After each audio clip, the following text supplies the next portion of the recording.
Bismillahirrahmanirrahim. Assalamualaikum warahmatullahi wabarakatuh. Salam guru penggerak. Saya Nonah Nurjanah, calon guru penggerak angkatan 10 SDN Wandasari Kabupaten Tasikmalaya. Saya akan memaparkan hasil dari aksi nyata saya pada modul 1.4 tentang budaya positif dengan didampingi fasilitator Ibu Lili Indarti dan pengajar praktik Ibu Mia Gustaviani Sapitri.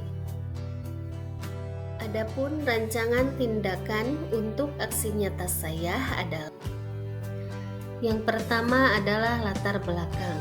Murid tidak suka peraturan karena selama ini jika mereka melakukan pelanggaran maka akan mendapat hukuman dan cenderung akan mempermalukan dirinya. Adapun tujuan dari aksi nyata saya adalah yang pertama, menciptakan murid yang merdeka dan disiplin diri yang kuat. Yang kedua, menumbuhkan budaya positif di sekolah dengan meyakini nilai-nilai kebajikan universal. Adapun tolak ukurnya yaitu yang pertama, terbentuknya keyakinan kelas melalui kegiatan kesepakatan kelas yang dilakukan wali kelas dan siswa. Yang kedua, siswa mampu menerapkan dan menjalankan keyakinan kelas yang telah disepakati. Lini masa tindakan. Langkah-langkah tindakan yang akan dilakukan. Yang pertama, menghadap kepala sekolah untuk menjelaskan pentingnya penanaman budaya positif dan keyakinan kelas di sekolah, serta meminta izin untuk mendiseminasikan bersama rekan guru. Yang kedua, mengumpulkan rekan guru untuk melakukan diseminasi pemahaman materi budaya positif atau keyakinan kelas dan budaya positif. Yang ketiga, berkolaborasi dan berkoordinasi dengan wali kelas untuk membuat keyakinan kelas di kelasnya masing-masing. Yang keempat, memantau, merefleksi, dan mengevaluasi keyakinan kelas yang telah dibuat. Adapun dukungan yang dibutuhkan, yang pertama yaitu dukungan dari kepala sekolah, rekan guru, serta murid agar tindakan yang telah disusun dapat dilakukan secara lancar dan menyeluruh. Yang kedua, sarana dan prasarana untuk menumbuhkan budaya positif di sekolah. Dan yang ketiga, orang tua dalam melakukan budaya positif di rumah. Berikut ini merupakan kegiatan diseminasi di sekolah mengenai pemahaman dan pengalaman budaya positif. Bismillahirrahmanirrahim. Assalamualaikum warahmatullahi wabarakatuh.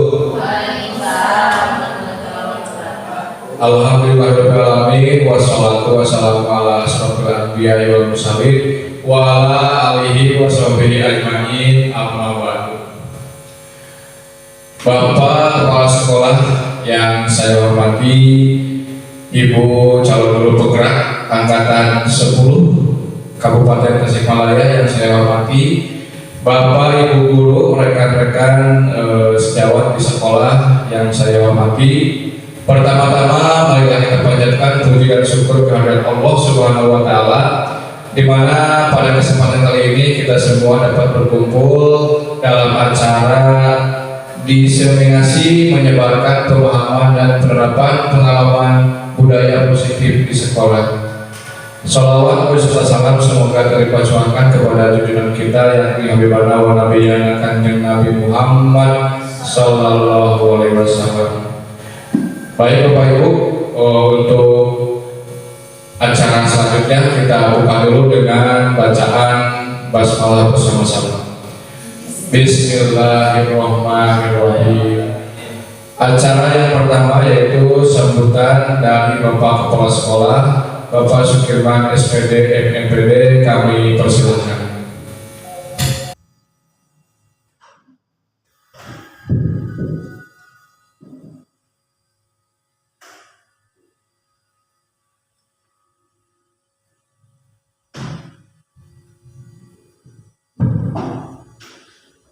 Bismillahirrahmanirrahim. Assalamualaikum warahmatullahi wabarakatuh. Alhamdulillah wassalatu wassalamu ala Rasulillah wa ala alihi washabihi wa man wala. Pertama kita panjatkan puji dan syukur kehadirat Allah Subhanahu wa taala yang telah memberikan kekuatan kepada kita untuk menghadiri acara ini, yaitu program Guru Penggerak. Alhamdulillah dari SD kita Ibu Nona SPDI mengikuti program Guru Penggerak. Salawat serta salam semoga selamanya tercurahkan kepada junjungan alam ya Nabi Habibana wa Nabiyana Muhammad sallallahu alaihi wasallam. Bapak Ibu guru SD Negeri Wanasari yang saya hormati, selamat datang atas undangan calon guru penggerak yaitu Ibu Nona Nurjana yang telah melaksanakan program perjalanannya guru penggerak. Untuk itu saya selaku kepala sekolah di SD ini pertama mengucapkan terima kasih kepada Ibu yang telah mengikuti program guru penggerak. Mudah-mudahan program yang dilalui dijalani oleh Ibu dalam keadaan lancar sesuai dengan harapan khususnya untuk Ibu, umumnya untuk kita bersama. Amin ya rabbal alamin. Saya selaku kepala sekolah di SD ini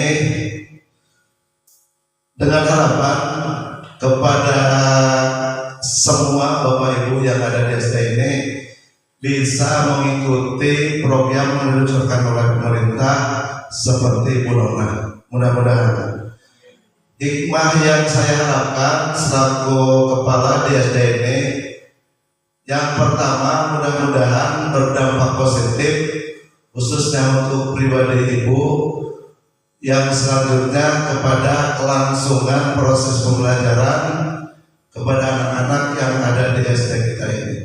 Amin ya rabbal alamin. Amin. Selanjutnya untuk mengikuti program guru penggerak ini, khususnya untuk pribadi yang bersangkutan, umumnya untuk kita semua, sesuai dengan program pemerintah yang alhamdulillah di SD ini pada daerah ini telah lulus, dan kali ini beliau ditantang untuk menjadi dipromosikan dari kepala sekolah. Apalagi dirujuk hasil tes yang diikuti sebagai promosi pengawas sekolah. Mudah-mudahan kita yang belum mengikuti program ini bisa tertarik untuk menapaki karir ke depan. Apalagi CPNS itu sangat ditantang untuk mengembangkan karir khususnya di kedinasan. Mudah-mudahan kita sebagai calon yang lainnya tertantang untuk mengikuti program guru penggerak ini.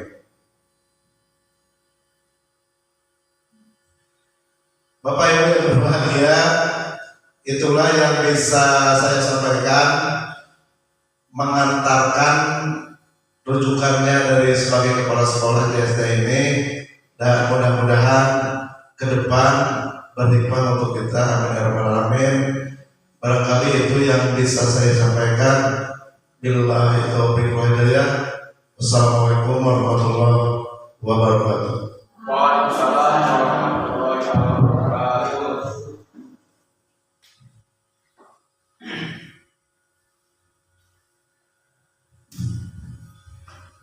Terima kasih kepada Bapak Kepala Sekolah SD Negeri Wanasari yang memberikan sambutan sekaligus motivasi untuk kita semua yang untuk bisa mendaftar calon pendidikan guru penggerak ini. Selanjutnya pemaparan materi diseminasi yang akan dibawakan oleh Ibu Nona Nurjana SPDI. Kepadanya disilakan.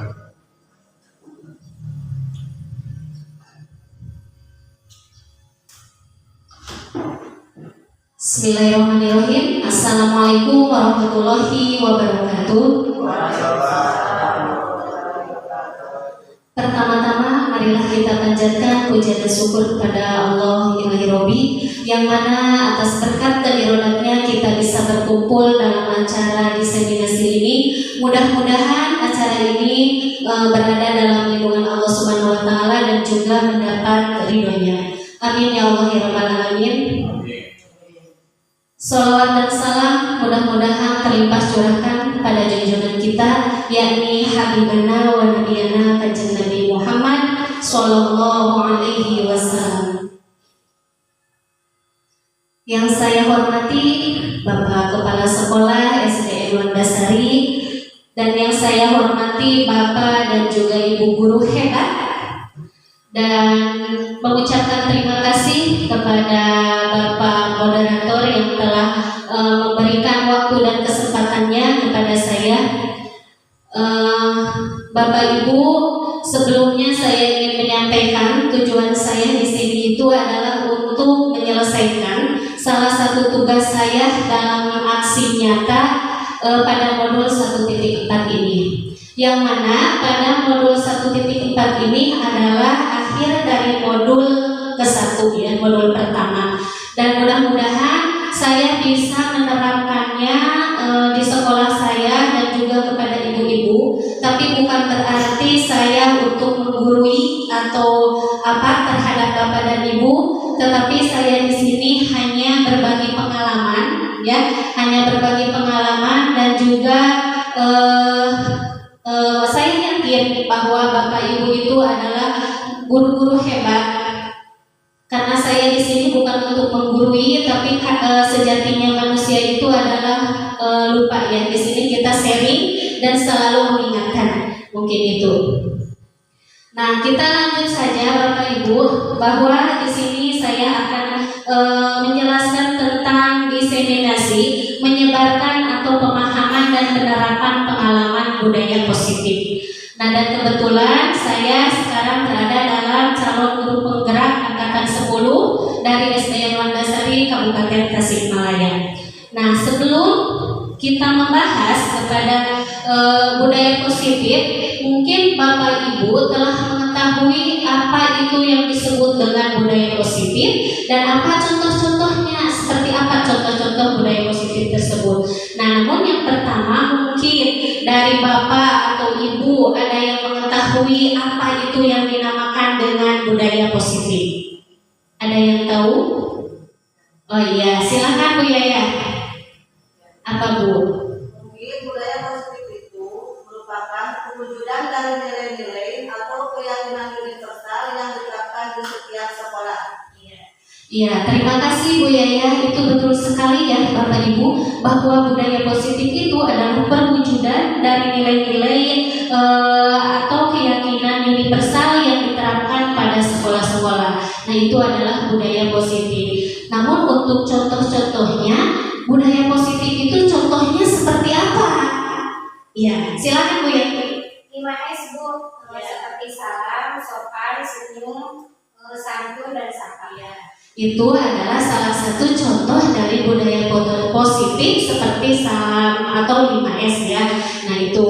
Nah, namun kita lanjut ya Bapak Ibu.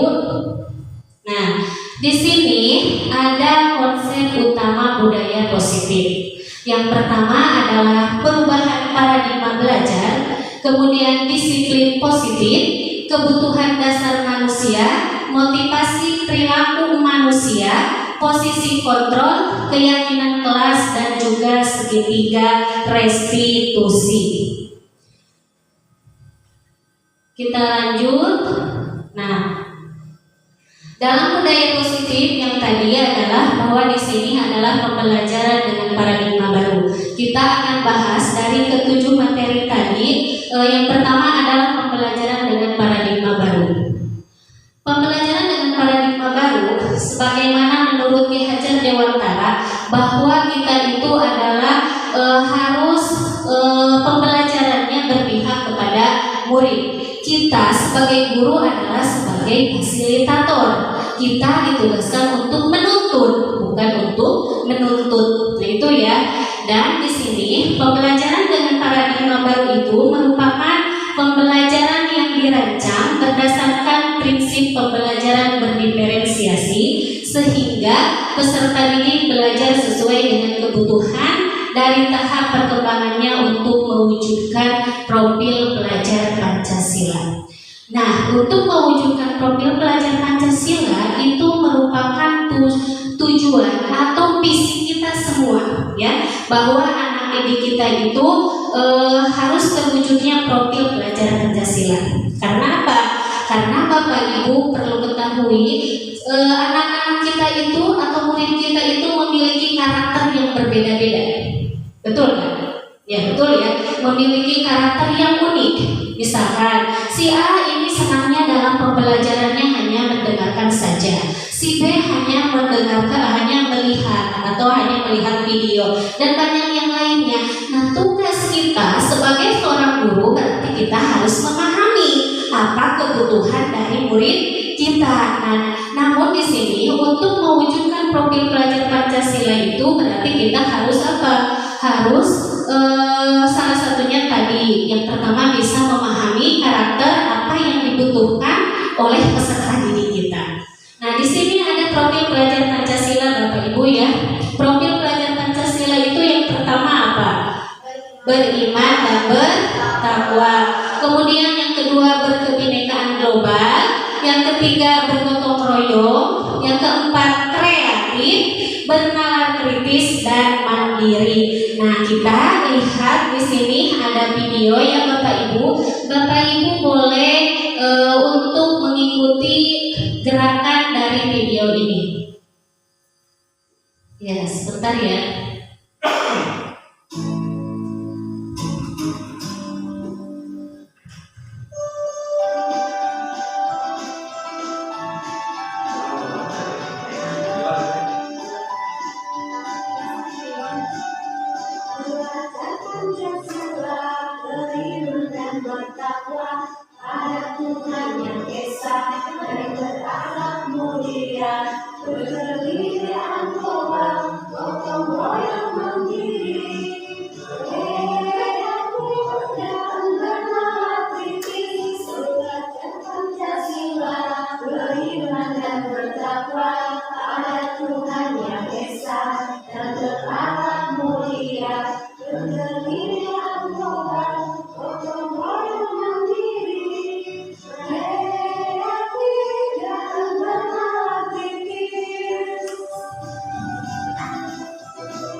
Baiklah, lumayan ya rada penyegaran sedikit dan kita paham bahwa yang disebut dengan profil pelajar Pancasila itu apa saja. Barusan Bapak Ibu telah melihat video tersebut. Nah, kemudian sekarang kita lanjut ke disiplin positif. Dalam kebudayaan positif, kita pasti mewujudkan disiplin positif. Bapak Ibu mungkin sering mendengar apa itu yang disebut dengan disiplin. Atau Bapak Ibu mengetahui contoh-contoh disiplin positif itu seperti apa? Ya, coba silakan Bapak Ibu. Oh iya, silakan Bu. Contoh disiplin positif di sekolah yang pertama yaitu datang tepat waktu ya. Kemudian mematuhi peraturan ya. Salah satu contoh menurut Bu Ika disiplin positif itu adalah datang tepat waktu dan juga mematuhi peraturan. Itu betul sekali ya Bapak Ibu. Itu sebagai salah satu contoh dari disiplin positif. Namun terkadang kita sebagai seorang guru mengaitkan bahwa disiplin itu adalah sebagai hukuman. Padahal kenyataannya justru kita harus menghindari terhadap hukuman tersebut. Nah, di sini ada juga bahwa disiplin positif itu merupakan salah satu cara penerapan disiplin yang bertujuan untuk menumbuhkan kesadaran serta memberdayakan peserta didik tanpa imbalan penghargaan, ancaman atau hukuman. Nah, jadi seperti itu ya, bahwa disiplin itu justru menghilangkan atau menjauhkan dari yang namanya reward, ancaman ataupun hukuman. Jadi disiplin positif itu harus benar-benar sadar dari dirinya sendiri. Nah itu. Kemudian tujuan kita sebagai pendidik itu adalah untuk apa? Tujuannya kita itu adalah untuk menciptakan peserta didik yang memiliki disiplin diri sehingga mereka berperilaku mengacu kepada nilai-nilai kebajikan universal dan memiliki motivasi intrinsik dalam perubahan perilaku ke arah yang lebih baik. Jelas ya Bapak Ibu, jelas sekali bahwa tujuan kita sebagai seorang pendidik itu adalah menciptakan peserta didik yang memiliki disiplin. Salah satunya itu dengan kedisiplinan tadi, maka kita harus mendorong juga motivasi kepada anak, tapi motivasinya motivasi yang intrinsik, yang dari dalam. Bapak Ibu masih semangatkah untuk mengikuti diseminasi ini? Ya. Kalau masih semangat, saya coba ya. Kalau saya bilang SDN Wandasari, berarti Bapak Ibu bilangnya hebat, hebat, hebat. Siap? Ya, udah siap ya. Kita coba untuk supaya tidak mengantuk dan tidak tidak lelah ya. SDN Wandasari, hebat, hebat, hebat. Coba ulangi satu kali lagi. Bapak Ibu masih kelihatan alahoi, kelihatannya masih lemas ya. Kita coba lagi. SDN Wandasari, hebat, hebat, hebat. Asik, tepuk tangan dong buat semua. Ya, terima kasih ya Bapak Ibu. Sekarang kita lanjut. Bahwa tadi telah dibahas tentang disiplin positif. Nah, dalam disiplin positif juga kita itu adalah sebagai seorang manusia pasti memiliki kebutuhan dasar. Bukan hanya kita saja sebagai orang dewasa, tapi anak-anak kita juga memerlukan kebutuhan dasar. Ya, kebutuhan dasarnya seperti apa saja? Di sini ada kebutuhan dasar. Yang pertama adalah bertahan hidup, yang kedua kasih sayang dan rasa ingin diterima, yang ketiga penguasaan, yang keempat kebebasan, dan yang kelima kesenangan. Nah, kita ulas satu-satu ya, apa yang disebut dengan bertahan hidup. Bapak Ibu, kita paham dengan karakter siswa kita masing-masing. Mereka walaupun dikatakan sebagai anak-anak, mereka pasti memerlukan bertahan hidup atau kebutuhan untuk bertahan hidup. Salah satu contoh, misalkan di sekolah kita itu ada anak yang mengambil makanan orang lain atau makanan temannya. Nah, berarti si anak tersebut itu mempunyai alasan tertentu. Apa alasannya? Alasannya itu berarti dia ingin makan. Nah, berarti untuk salah satu dari kebutuhan bertahan hidup itu adalah makan.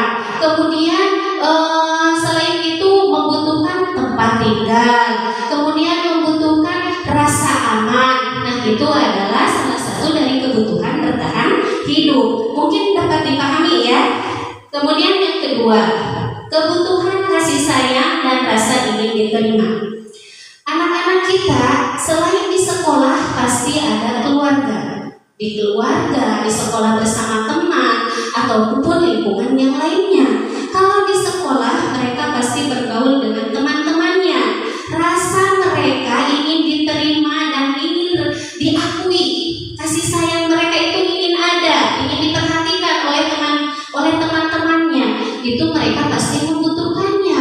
Kita mungkin sering menerima kasus seperti itu ketika anak-anak didik kita yang ingin diperhatikan oleh kita kan. Kadang si anak suka berulah bulu. Misalkan membuat keonaran atau tidak diam di dalam kelas. Nah, berarti salah satu contoh bahwa si anak itu adalah apa? Dia ingin diperhatikan, dia ingin mendapat rasa kasih sayang, dia ingin diterima. Oh, bahwa saya itu ada, gitu ya. Nah, seperti itu. Kalaupun di dalam keluarga juga sama, Bapak Ibu ya. Anak-anak di dalam keluarga juga sama. Dia ingin rasa diterima oleh keluarganya, dia ingin dikasih sayang oleh orang tuanya. Kemudian dia melakukan dengan cara apa? Melakukannya itu dengan cara mendekati kedua orang tuanya. Mungkin Bapak Ibu lebih paham, apalagi yang sudah berkeluarga mungkin ya. Kemudian untuk yang ketiga adalah penguasaan. Kalau untuk penguasaan, biasanya anak-anak ini itu dia itu biasanya ingin menjadi seorang pemimpin. Apabila dia menjadi seorang pemimpin atau menjadi orang yang kuat, ya. Ketika dia bertengkar sama temannya, kemudian si temannya itu merasa kalah dan dia merasa menang, nah berarti dia apa? Dia itu sebagai penguasa. Seperti itu. Nah berarti apa? Kadang manusia itu memiliki kebutuhan seperti itu, kebutuhan penguasaan, dan dia akan merasa kecewa apabila apa yang dia harapkan tidak sesuai dengan kenyataannya. Nah itu ya. Kemudian yang keempat adalah kebebasan. Setiap anak didik seperti tadi bahwa dikatakan menurut Ki Hajar Dewantara bahwa kita itu berpusat kepada murid. Mereka itu berhak untuk memiliki kebebasan. Seperti dalam belajar kan ya. Jadi kita tidak hanya memberikan ceramah saja terhadap mereka. Metode yang kita terapkan itu ceramah saja. Tapi kita harus tahu karakter mereka seperti apa. Oh dia mah ingin merasa kebebasannya seperti ini dalam belajar. Tidak dalam intinya tidak ada rasa penekanan, ya, tidak ada rasa penekanan dalam diri anak. Nah, kemudian untuk yang kelima itu adalah kesenangan. Dalam kebutuhan kesenangan ini bukan hanya dimiliki oleh orang dewasa saja, tapi anak-anak juga pasti ingin memiliki rasa kesenangan yang ada dalam dirinya. Gini aja, kita hidup itu gak boleh dibikin ribet, apalagi anak-anak kita kan. Mereka bebas untuk memiliki kesenangan. Kita ciptakan bagaimana supaya anak-anak kita itu ketika berada di lingkungan itu atau dimanapun mereka merasa senang karena mereka berhak untuk memiliki kebutuhan kesenangan. Nah itu ya, mungkin dari kebutuhan dasar manusia itu ada 5 dan di sini kita harapkan untuk kebutuhannya itu harus terpenuhi. Nah itu kemudian kita lanjut. Nah di sini ada motivasi perilaku manusia ya. Untuk mewujudkan disiplin positif itu bahwa harus ada motivasi baik itu dari dalam ataupun motivasi dari luar. Nah ini ada 3 motivasi ya sebagai salah satu contoh. Yang pertama itu adalah motivasi ekstrinsik yang datangnya dari luar. Contoh, untuk menghindari ketidaknyamanan atau hukuman atau melakukan disiplin karena takut dihukum. Nah ini adalah salah satu bentuk contoh motivasi ekstrinsik atau motivasi dari luar. Kemudian yang kedua masih sama dari motivasi ekstrinsik, yaitu untuk mendapatkan imbalan atau penghargaan dari orang lain. Nah ini disebut dengan motivasi ekstrinsik. Kemudian yang ketiga adalah menghargai nilai-nilai kebajikan diri sendiri atau sadar akan nilai kebajikan. Nah ini adalah disiplin intrinsik.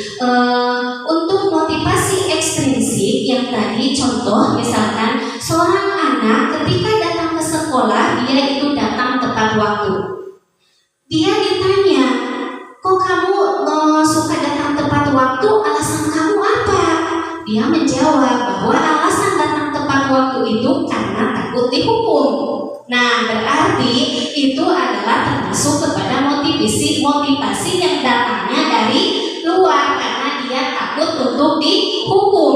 Nah kemudian motivasi ekstrinsik biasanya kalau anak-anak seperti ini. Misalkan contoh ada murid kita, dia rajin untuk membersihkan sampah, dia rajin untuk membersihkan di dalam kelas. Ketika ditanya, kok kamu rajin sih, kata teman-temannya, ya iyalah saya rajin karena saya ingin diberi penghargaan sama ibu.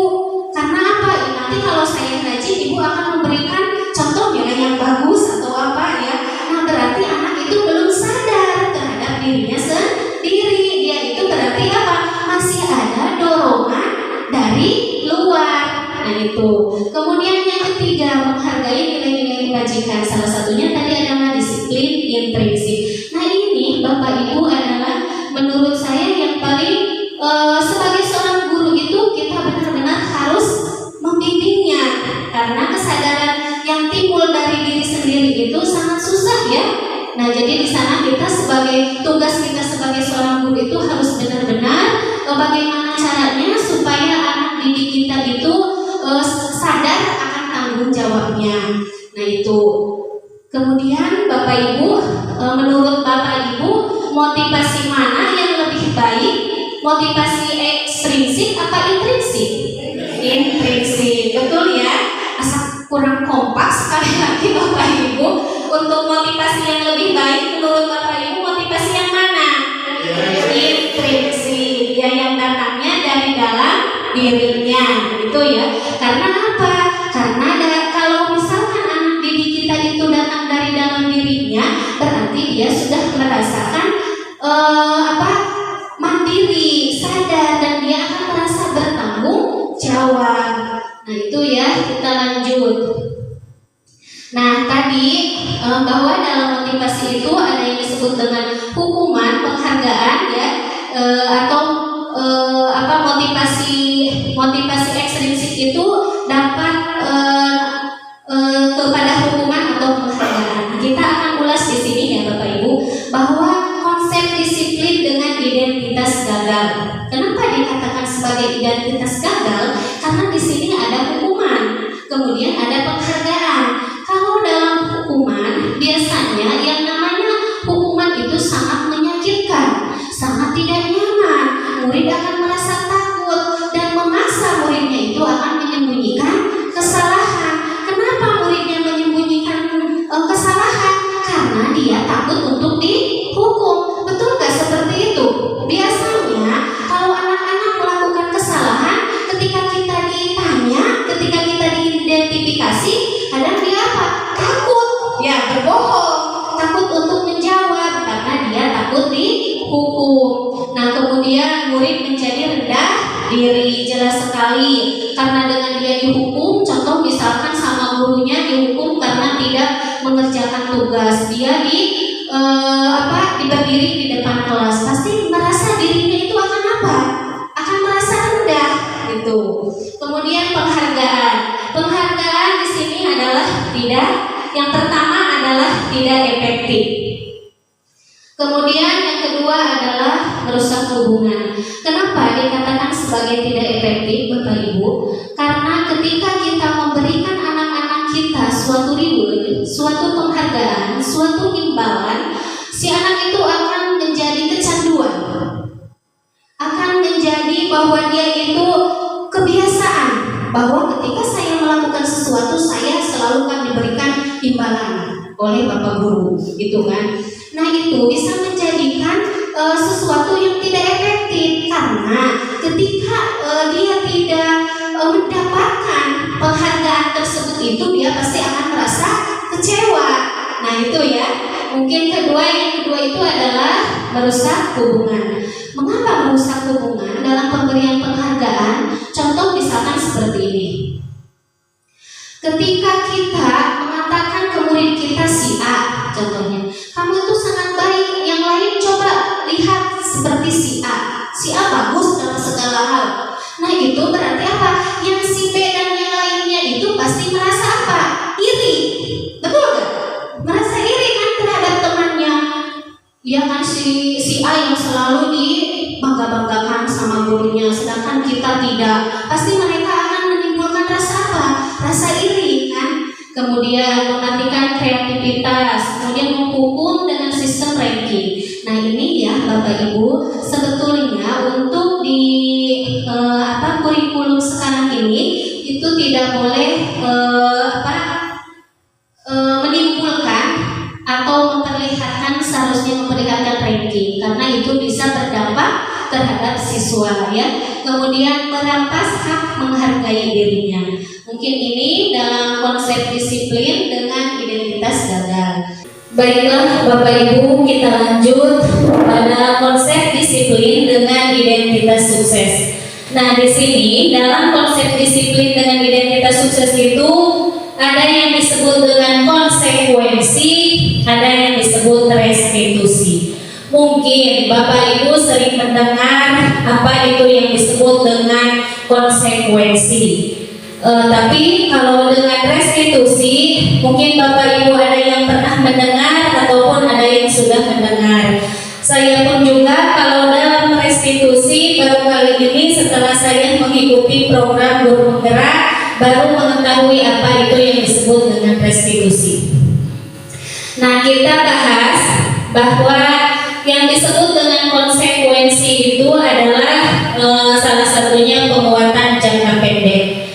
Contohnya, misalkan ketika ada anak didik kita yang mengalami permasalahan, misalkan permasalahannya itu ada seorang siswa yang menjadi salah satu temannya, dan salah satu temannya itu pasti konsekuensinya itu adalah disuruh untuk meminta maaf karena dengan alasan dia telah menjahili salah satu temannya. Nah, itu adalah salah satu dalam jangka pendeknya. Kemudian perlu monitoring berkelanjutan.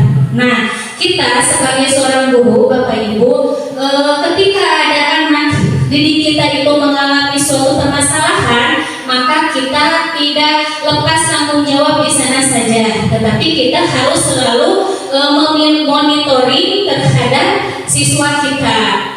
Siapa tahu ketakutannya itu nanti bahwa si anak akan melakukan hal yang sama, maka di sana tugas kita sebagai seorang guru perlu adanya monitoring berkelanjutan. Kemudian yang ketiga, stimulus atau respon.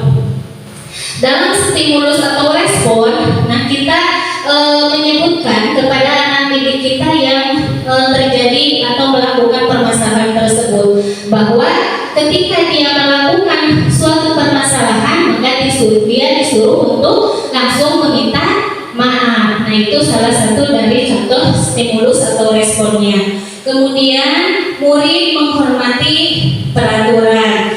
Ketika dia melakukan kesalahan, maka seorang siswa tersebut itu dia setidaknya dengan adanya minta maaf tersebut, salah satunya dia telah menghormati peraturan. Kemudian kehilangan waktu untuk merenungi kesalahan. Nah, kenapa di sini dikatakan bahwa kehilangan waktu untuk merenungi kesalahan? Karena kejadiannya itu secara langsung, karena tidak ada penyelesaian yang seperti apa, penyelesaian yang ditelusuri dulu masalahnya seperti apa. Karena itu terjadi pada anak yang nantinya akan kehilangan untuk merenungi apa yang telah dia lakukan. Itu. Kemudian di sini juga dalam konsep disiplin ada yang disebut dengan restitusi. Nah, restitusi ini adalah suatu atau proses salah satu untuk menyelesaikan suatu masalah. Nah, yang pertama, murid belajar bertanggung jawab untuk perilakunya. Jelas sekali, ketika dia melakukan suatu permasalahan, maka dia akan bertanggung jawab atas tindakannya, atas perilakunya, atau atas perbuatan yang telah dia lakukan.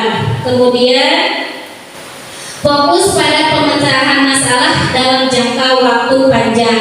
Kalau tadi dalam konsekuensi adalah penguatannya itu dalam jangka pendek, kalau dalam restitusi itu adalah dalam jangka waktu panjang. Jelas, karena dalam restitusi itu ada tahapan-tahapannya, sehingga anak dalam memecahkan suatu masalahnya itu pasti fokus pada jangka waktu panjang.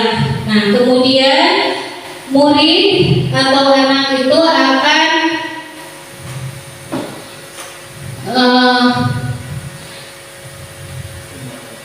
sebentar. Nah, kemudian yang ketiga adalah murid atau anak itu menghormati dirinya dan orang lain.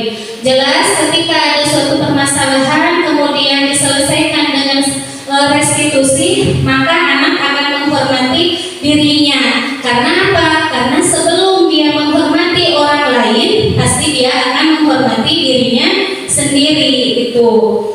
Kemudian ada teori kontrol atau dirinya memegang kontrol. Contoh misalkan seperti ini.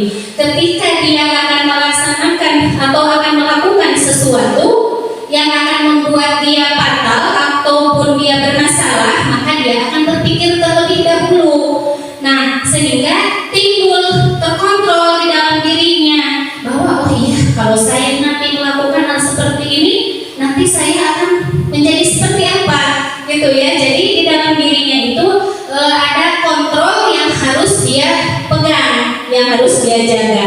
Kemudian murid bersemangat untuk memperbaiki kesalahan. Jelas sekali dalam restitusi itu, maka murid ketika menghadapi permasalahannya itu, dia akan bersemangat untuk memperbaiki kesalahan. Karena apa yang dia lakukan, dia sudah menyadari bahwa yang dia lakukan itu adalah perbuatan yang tidak baik, sehingga dia bersemangat lagi. Oh iya, berarti saya yang tadinya saya suka menjahili teman, yang tadinya saya suka melanggar peraturan yang telah dibuat di sekolah ataupun di kelas, maka untuk kedepannya saya harus bisa memperbaiki diri saya lagi. Itu ya salah satunya. Kemudian kita lanjut. Nah, di sini ada konsep disiplin pendekatan restitusi, di mana sebuah cara menanamkan positif pada murid. Nah, sebagaimana tadi kita telah bahas bahwa restitusi itu seperti apa ya. Di sini juga ada bahwa restitusi itu adalah proses menciptakan kondisi bagi murid untuk memperbaiki kesalahan mereka, sehingga mereka kembali pada kelompok mereka dengan karakter yang lebih kuat. Jadi intinya Bapak Ibu, bahwa restitusi ini adalah salah satu cara untuk menyelesaikan masalah. Jadi setiap siswa, setiap murid pasti ada masalah atau ada tantangannya. Nah, untuk menyelesaikan masalah tersebut, maka adanya restitusi. Kemudian kita pada ciri-ciri ya, ciri-ciri restitusi. Yang pertama adalah restitusi bukan untuk menebus kesalahan, namun untuk belajar dari kesalahan. Jelas sekali bahwa ketika anak didik kita mengalami kesalahan, maka dia akan belajar dari kesalahan itu. Oh iya, dulu saya pernah melanggar seperti ini. Dulu saya tidak pernah mengikuti, atau saya dulu pernah bolos. Yang saya rasakan ketika bolos itu banyak sekali manfaat atau madaratnya, gitu ya, sehingga murid tersebut itu akan belajar dari suatu kesalahan. Nah itu. Kemudian restitusi memperbaiki hubungan. Jelas ya, ketika si A dan si B atau murid kita itu mengalami permasalahan, maka yang tadinya hubungannya itu tidak baik-baik saja, karena yang namanya masalah pasti timbul adanya hubungan yang tidak baik. Nah, dengan adanya restitusi ini, maka akan memperbaiki hubungan yang baik lagi. Karena yang contoh misalkan di dalam satu kelas kita, yang tadinya si A sama si B tidak mau bertanya karena masih ada dendam, karena dia telah menjahili, tapi dengan adanya restitusi, maka akan hubungannya itu akan menjadi lebih baik lagi. Nah, kemudian restitusi adalah tawaran, bukan paksaan. Jelas ya, kita sebagai seorang guru tidak ada paksaan. Mau sesuatu hal apapun terhadap murid kita, kita tidak boleh memaksakan yang di luar nalar atau kehendak mereka. Nah, restitusi pun juga ini adalah sebuah proses yang tawaran, bukan sebuah proses yang memaksa terhadap murid kita. Kemudian restitusi menuntun untuk melihat ke dalam diri, kemudian mencari kebutuhan dasar yang menjadi tindakan, fokus pada karakter bukan tindakan, kemudian menguatkan dan fokus pada solusi. Jelas ketika suatu masalah pasti kita carikan solusinya. Banyak cara, banyak solusi yang akan ditempuh, yaitu yaitu dengan cara restitusi tadi ya. Kita kembali bahwa yang namanya setiap permasalahan itu pasti ada jalan keluarnya. Nah, kita sebagai seorang pendidik harus benar-benar bagaimana caranya supaya ketika ada murid kita atau anak didik kita yang terkena masalah, maka kita harus mencari solusinya. Kemudian kita lanjut Bapak Ibu. Nah, di sini kita bisa melihat bahwa perbedaannya, contoh kasusnya itu adalah siswa sering tidak mengerjakan PR, di mana di sini ada yang namanya hukuman, konsekuensi, dan restitusi. Nah, dari kasus di atas bahwa hukuman untuk siswa yang tidak mengerjakan PR itu adalah guru menghukum siswa dengan menghormat bendera selama 10 menit. Kemudian guru marah dan murid jadi takut. Bapak Ibu, dalam hukuman seorang penghukum itu biasanya dia menggunakan kata-kata yang tinggi. Karena apa? Karena didasarinya pasti dengan rasa emosi. Biasanya kalau dalam hukuman seperti itu. Kemudian kalau konsekuensi, guru memberikan konsekuensi untuk mengerjakan PR-nya saat istirahat atau dikerjakan saat istirahat. Guru tegas dan siswa mentaati peraturan. Nah, dalam konsekuensi Bapak Ibu, biasanya ketika anak melanggar peraturan, maka nantinya si anak dituntut untuk menyelesaikan apa yang telah dia langgar. Salah satu contohnya bahwa si anak ketika tidak mengerjakan PR, maka si guru tersebut itu menyuruh si anak untuk menyelesaikan PR tersebut itu ketika jam istirahat. Nah, itu adalah konsekuensi. Kemudian restitusi. Kalau dalam segi restitusi, guru menanyakan keyakinan kelas atau dirinya dan membantu siswa menyelesaikan masalahnya. Nah, Bapak Ibu, di dalam kelas kita pasti baik di awal masuk ya, kita itu membuat keyakinan kelas. Nah, keyakinan kelas apa yang telah disepakati. Maka ketika si anak melakukan kesalahan, maka kita harus menanyakan keyakinan kelas apa yang telah mereka buat. Nah, itu salah satunya. Dan dalam restitusi ini adalah membantu siswa menyelesaikan masalahnya. Jadi apa yang mereka perbuat, apa yang mereka lakukan dan itu dianggap salah, maka di sana tugas kita itu adalah untuk menyelesaikan masalah yang dihadapinya. Kemudian guru terbuka dan siswa menghormati dirinya dan orang lain. Nah, sebagai seorang guru di sekolah, kita bisa dikatakan sebagai orang tua yang kedua ya.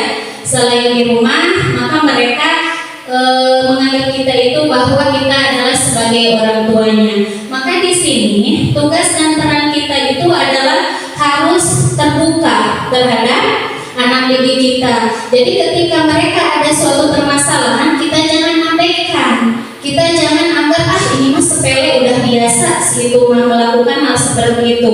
Kita tidak boleh seperti itu. Kita harus fair, kita harus terbuka terhadap anak didik kita. Justru kita di sana adalah harus mencarikan solusi apa yang ada dari permasalahan si anak tersebut.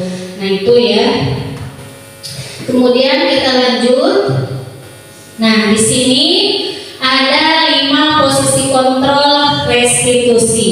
Yang pertama adalah sebagai penghukum, yang kedua pembuat rasa bersalah, yang ketiga sebagai teman, yang ketiga sebagai pemantau, dan yang kelima sebagai seorang manajer. Nah, kita bahas ya satu-satu Bapak Ibu dari kelima posisi kontrol tersebut. Yang pertama adalah contoh penerapan dalam posisi kontrol. Kasusnya itu adalah siswa tidak memakai atribut saat upacara bendera. Bapak Ibu, di sini kita bisa lihat bahwa dalam di dalam hukuman ketika anak tidak memakai atribut saat upacara bendera, maka patuhi aturan bersekolah atau baris di barisan yang berbeda. Nah, mungkin dari Bapak atau Ibu pernah melakukan hal yang sama seperti itu ketika si anak tidak memakai atribut lengkap ketika upacara bendera, si anak suka disimpan di barisan yang berbeda. Nah, itu adalah termasuk kepada hukuman, ya. Kemudian yang kedua adalah pembuat rasa bersalah, di mana dalam pembuat rasa bersalah itu adalah contohnya berapa kali Bu Guru harus memberitahu kamu, Bu Guru kecewa sama kamu. Nah, kita lihat Bapak Ibu di sini ada rasa kecewa. Kita telah menyebutkan kepada anak didik kita yang mengalami masalah tersebut itu dengan kata kecewa. Pasti kata kecewa itu anak akan merasa apa?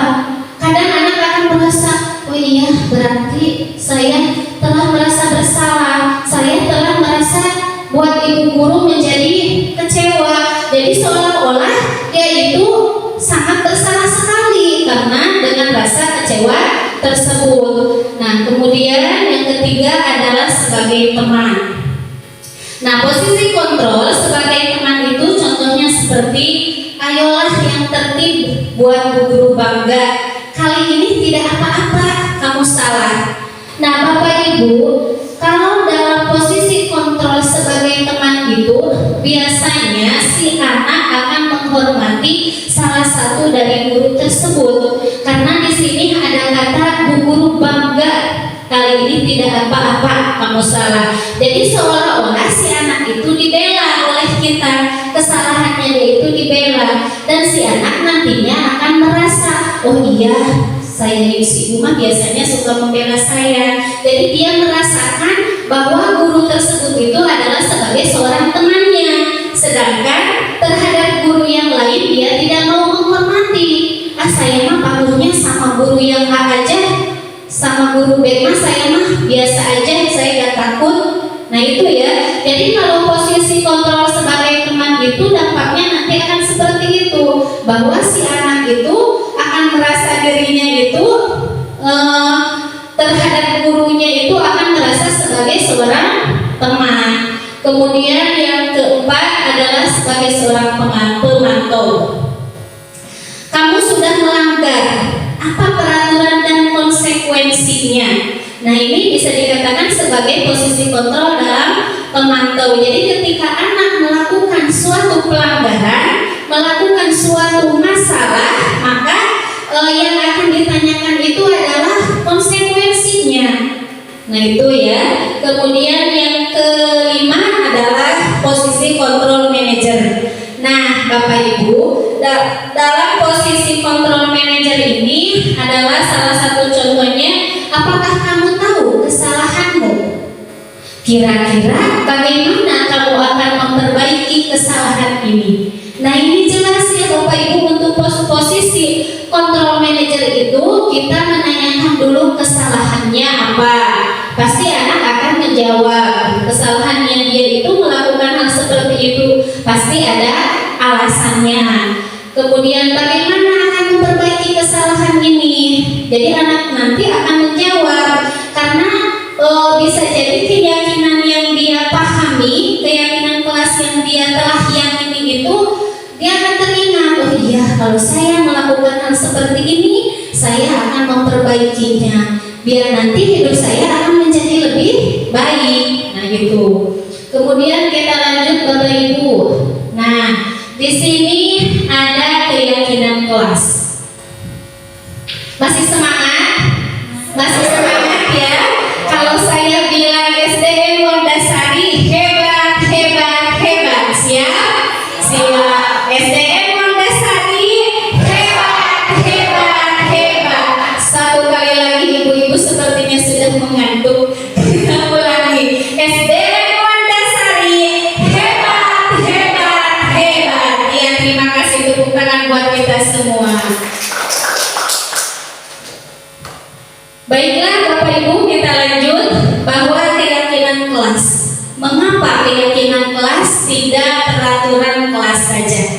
Nah, di sini saya akan memberikan soal pemantik ya Bapak Ibu, di mana soal pemantik yang pertama itu adalah mengapa kita memiliki peraturan tentang menggunakan helm pada saat mengendarai roda 2 atau motor. Nah Bapak Ibu mungkin ada yang mau menjawab dengan pertanyaan atau soal pemantik ini?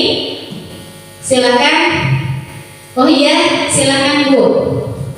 Maksud peraturan di sini bagaimana? Peraturan memakai helm atau peraturan di pihak kepolisian? Bagaimana yang dimaksud? Iya, maksudnya saat mengendarai peraturan tentang menggunakan helm pada saat mengendarai roda 2 atau motor itu apa? Ya, untuk menjaga keselamatan. Iya, ya betul sekali ya Bu, yaitu untuk menjaga keselamatan. Bapak Ibu, coba kita perhatikan di sini. Kalau mengapa kita memiliki peraturan tentang menggunakan helm, nah itu berarti adalah suatu peraturan yang harus kita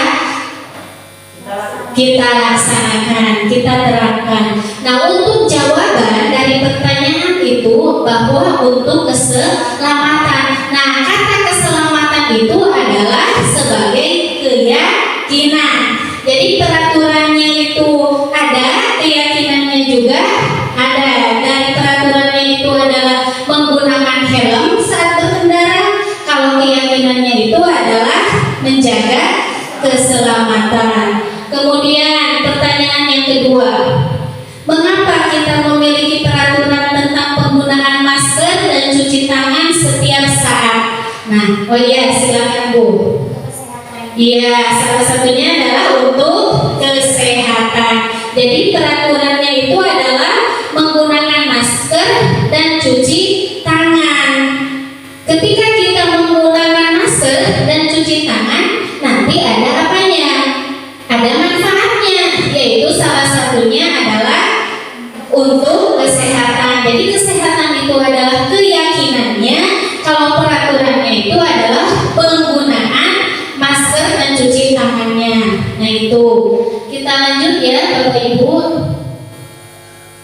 Nah, di sini adalah contoh membuat keyakinan kelas. Guru dan siswa membuat keyakinan kelas. Ini adalah salah satu contoh yang pernah saya lakukan ketika membuat keyakinan kelas. Dalam membuat keyakinan kelas, Bapak Ibu harus adanya diskusi terlebih dahulu tentang peraturan apa yang akan kita buat. Berarti antara kita dengan murid, dengan siswa. Nah, kita adakan dulu diskusi. Nah, peraturan kelas yang akan kita gunakan itu seperti apa saja. Nah, maka di sini tugasnya mereka itu adalah siswanya itu membuat keyakinan kelasnya membuat keyakinan dia masing-masing, gitu ya. Nah, setelah adanya diskusi, kemudian merumuskan peraturan kelas tersebut menjadi suatu keyakinan. Jadi setelah anak-anak membuat berdiskusi tentang peraturannya, kemudian dirumuskan menjadi sebuah keyakinan. Nah, setelah dirumuskan menjadi sebuah keyakinan, maka si anak-anak untuk menempelkan keyakinan kelas, di mana tujuannya itu supaya anak mengetahui apa yang mereka tulis, apa yang mereka buat tentang keyakinan kelasnya masing-masing itu akan terlihat, dan ketika mereka berbuat kesalahan, maka si anak akan sadar betul, oh iya, kalau saya melanggar seperti ini karena saya sudah membuat keyakinan saya. Jadi gini ya, ketika si anak membuat keyakinan itu sama dengan anak telah berjanji terhadap dirinya, karena itu datang dari dirinya sendiri. Jadi ketika anak membuat keyakinan kelas itu, oh iya, saya mah nantinya peraturannya ini seperti ini. Nah itu ya, jadi apa yang dia buat pasti nantinya akan mengingatkan kembali apa yang telah mereka buat. Nah sekarang kita lanjut. Nah di sini adalah salah satu keyakinan kelas yang telah saya buat dengan siswa kelas 3 yang ada di SD Nol Dasar kita ini ya. Ini salah satu bentuk contohnya ya Bapak Ibu. Nanti Bapak Ibu bisa dipraktekkan di kelasnya masing-masing untuk membuat keyakinan kelas itu seperti apa. Kita lanjut. Nah, di sini dalam keyakinan kelas itu ada pembentukannya. Seperti apa sih membuat keyakinan kelas itu? Nah, yang pertama adalah lebih abstrak dari peraturan. Kemudian yang kedua adalah berupa pernyataan universal.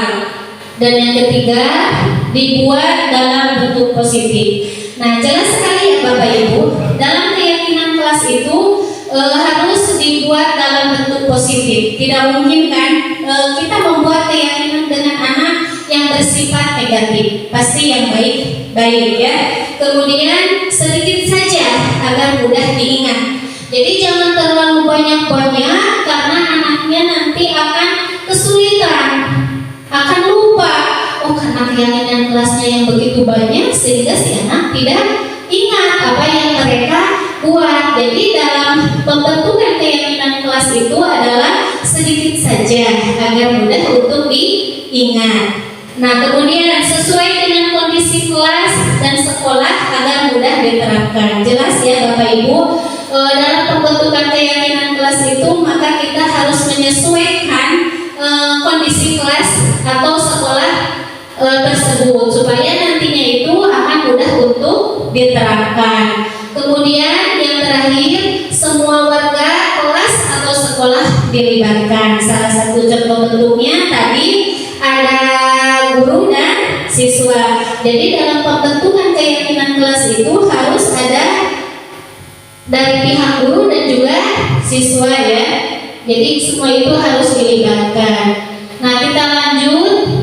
Nah, ini dalam segitiga restitusi. Tadi kita telah membahas bahwa restitusi itu seperti apa. Nah, namun di sini ada tahapannya Bapak Ibu ya. Bagaimana sih atau gimana sih? Tadi kita hanya membayangkan saja cara menyelesaikannya itu atau dengan restitusi itu seperti apa. Nah, kita lihat ya Bapak Ibu, bahwa restitusi ini adalah suatu proses dialog yang dijalankan oleh guru agar dapat menghasilkan murid yang mandiri dan bertanggung jawab. Ya, jelas ya bahwa kita memimpikan murid yang mandiri dan bertanggung jawab karena itu sesuai dengan profil pelajar Pancasila. Nah, namun untuk segitiga restitusi ini adalah ada tahapannya. Yang pertama adalah menstabilkan identitas. Kemudian yang kedua itu adalah validasi tindakan yang salah. Dan yang ketiga menanyakan keyakinan. Nah, kita bahas Bapak Ibu untuk menstabilkan identitas. Contohnya di sini kita akan melakukan hal yang terbaik yang bisa kita lakukan. Contohnya itu berbuat salah itu wajar karena tidak ada manusia yang sempurna. Nah, jadi ketika si anak memiliki permasalahan ya, maka kita harus apa? Harus menanyakan dulu masalahnya seperti apa. Dan kemudian si anak sudah mengakui dengan kesalahannya, maka kita kepada anak wajar karena tidak ada manusia yang sempurna. Setiap orang, setiap manusia pasti pernah melakukan kesalahan. Ya, karena manusia itu tidak ada yang sempurna. Karena kesempurnaan itu hanya milik Allah ya. Nah, itu. Kemudian yang kedua, validasi tindakan yang salah. Dalam validasi tindakan yang salah, semua perilaku pasti memiliki alasan. Ketika anak melakukan kesalahan, maka apa? Maka dia pasti memiliki alasan. Alasannya apa ketika anak terjadi hal yang seperti itu? Dia pasti akan menjawab, "Ya Bu, alasannya seperti ini." Karena apa? Karena dalam suatu permasalahan tidak mungkin tidak ada alasannya, pasti ada alasannya. Nah, makanya di sini kita harus menanyakan alasannya itu seperti apa. Kemudian menanyakan keyakinan kelas. Nah, Bapak Ibu, dalam menanyakan keyakinan kelas, kita semua memiliki memiliki motivasi internal. Jelas ya, ketika kita akan melakukan sesuatu, maka harus tanamkan dulu di dalam diri kita motivasi yang ada dalam diri, bukan dari luar, tapi dalam diri kita. Keyakinannya seperti apa? Contoh, apa keyakinan kelas kita? Nilai-nilai apa yang sudah disepakati bersama? Nah, Bapak Ibu jelas ya, ketika kita sudah membuat keyakinan kelas, maka ketika akan terjadi suatu permasalahan pun kita akan menanyakan keyakinan kelas apa yang telah kita sepakati atau keyakinan apa yang telah kita buat. Nah, kemudian nilai-nilainya ada ya, karena tadi di dalam membuat keyakinan di kelas itu pasti bersifat positif. Di dalam sifat positif itu pasti mengandung nilai-nilai yang positif juga dengan nilai-nilai yang telah disepakati. Nah, kita lanjut ya. Nah, di sini ada salah satu contoh yang Bapak Ibu bahwa saya sudah melakukan penerapan segitiga restitusi ya. Kita lihat secara bersama-sama ya Bapak Ibu.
Ya, Bapak Ibu, itulah contoh penerapan restitusi dalam kasus yang pertama ya. Kita lihat lagi penerapan restitusi segitiga restitusi dalam kasus yang kedua.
kamu apa yang akan kamu lakukan agar kamu tidak akan terulang lagi datang sekolah?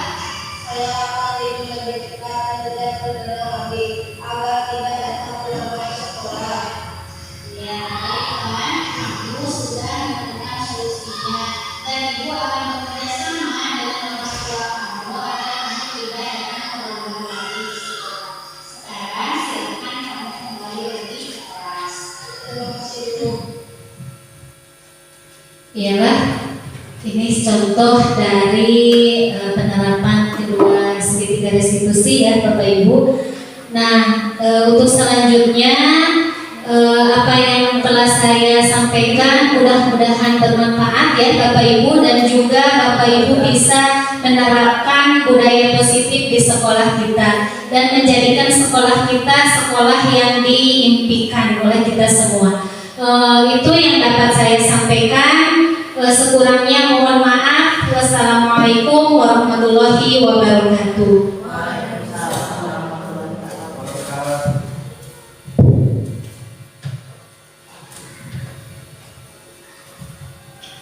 Baik, terima kasih kepada Ibu Rona. Boleh kasih tepuk tangannya untuk Ibu Rona selaku pemateri diseminasi budaya positif. Selanjutnya, mari semangat Ibu. Masih ada satu sesi lagi ya, yaitu sesi tanya jawab. Silakan barangkali Bapak Ibu ada yang mau bertanya, boleh mengacungkan tangannya. Dipersilahkan. Siap. Assalamualaikum warahmatullahi wabarakatuh.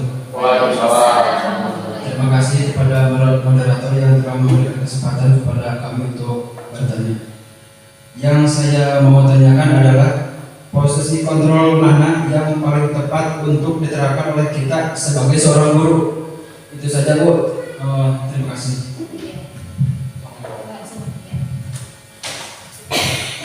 Ya, terima kasih untuk pertanyaannya Pak Usup ya, bahwa posisi kontrol mana yang harus kita terapkan. Kalau menurut saya posisi yang paling tepat itu adalah posisi kontrol manager. Nah, bukan berarti dari kelima posisi kontrol tadi itu dianggap atau keempatnya itu dianggap tidak layak atau tidak bisa digunakan dalam posisi kontrol tersebut. Sebagai seorang teman juga boleh tetapi kita harus melihat dulu dampaknya nanti akan seperti apa. Tapi kalau menurut saya adalah posisi yang paling tepat itu adalah posisi kontrol sebagai seorang manajer. Mungkin itu ya Pak. Mudah-mudahan untuk jawabannya Pak Usup tidak puas ya, sehingga Pak Usup mencari jawaban dari luar. Ya, terima kasih Pak.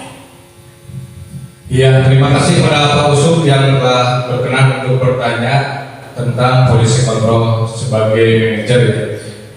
Selanjutnya, siapa lagi yang mau bertanya? Silakan Ibu Puji Bu Yanti Nurkaujian SPD. Terima kasih.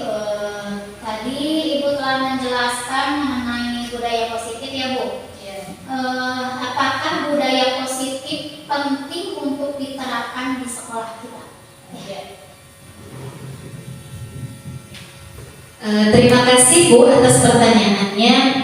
Apakah budaya positif itu penting untuk diterapkan di sekolah kita?